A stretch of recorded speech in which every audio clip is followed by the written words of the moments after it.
போன ரவுண்டு சீக்கிரம் லைட்டாக மொனை உடம்புச்சு பாதி வாங்கிட்டானே. ஆமாம் ஒரு மொனை கீழே விழும்போது பார்த்துருங்க.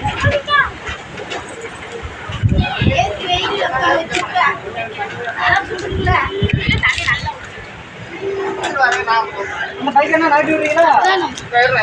இந்த ஒரு சீட்டை என் கையில் கொடுத்துட்டு இந்த பைக்கை நாட்டிட்டோம்.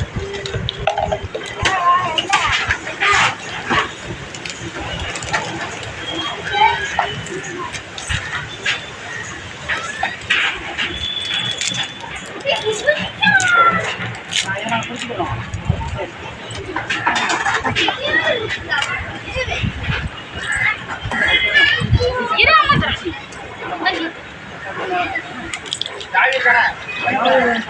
சரி